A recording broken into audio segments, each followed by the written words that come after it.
далада күн шуақта демалып отырған едім. Кенеттен ұялы телефоным шырылдап кетті.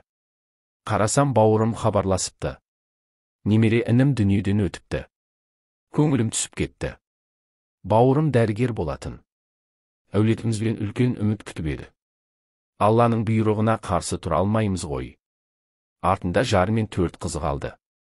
Жылап та алдым. Ініммен бірге жүрген кездерім кино лентасындай көз алдымнан өтіп жатты.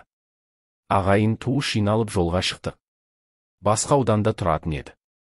Бауырларымды көріп қуанып қалдым. Қонақтарды шығарып салып, өздеріміз әңгіме дүкен құрдық. Балалық шақтарымызды, өмірден өткен бауырларымызды сағына еске алдық. Жолдан шаршап келдіңдер деп, келінім төсегімізді салып берді. Қасыма өзімнен 6 жас кіші немере сіңілім болды. Өзі ашық мінезді, өңі сары келген, жасы 40-тан асқан әдемі келіншек. Отбасы бар. Қолында ата енесімен бірге тұрады. Өткенді еске алып ұзақ сөйлесіп отырдық. Сізге қиын болса да, басымнан өткен бір уақиғаны айтып берейін деді. Ойласам денем бір мұздап, бір күйет деп әңгімесін бастады. Атам қайтыс болды ғой. Ата деп отырғаны менің әкем еді. Әкем 5 ағайынды болатын. Ең үлкені менің әкем, сол себепті інілерінің балалары ата дейтін. Үйдегі үлкендердің барлығы сіздің үйіңізге кетті деп сөзін жалғастырды.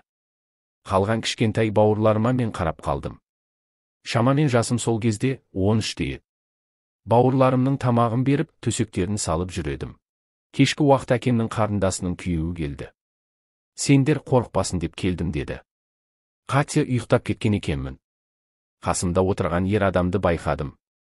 Ол жездем екенін бірден көрдім. Менің барлық жерімді сипалап отыр, шошып ояндым. Менің үстіме мініп, мойнымнан сүйіп, аузымды қолыммен басып алды. Қорыққаннан есім шығып кетті. Кішкентай сіңілім оянып кетті. Жездем үстімнен секіріп түстіп, орнына жатып қалды. Сол күнгі уақиға есімнен кетпейді. Жездем алып денелі ер адам еді. Мен естігенде жағамды ұстадым. Ол кісіден жиіркенішті әрекетті күткен жоқ едім. Сыйлайтын ер азаматтарымның бірі еді. Адамның аласы деген осы ғой. Егер сіңілім оянып кетпегенде не болар еді деп күрсініп алды. Ол кезде психолог қайда? Сіңілімнің жағдайы жүрегімді ауыртып жіберді. Жездемнің балалары осы сіңіліммен қатарлас еді. Өз баласындай қыз баланы қалайша деп түңіліп кеттім. Жездемнің өмірден өткеніне де көп жылдар болған. Аллаға шүкір бақыттымын. Ұнатқан жігітіме тұрмысқа шықтым. 3 қыз, 3 ұл тәрбиелеп отырмын деп әңгімесін аяқтады. Әңгімесін қорытындылай келе, қыз баланы жалғыз қалдыруға болмайтынын айтып көзіне жас алды.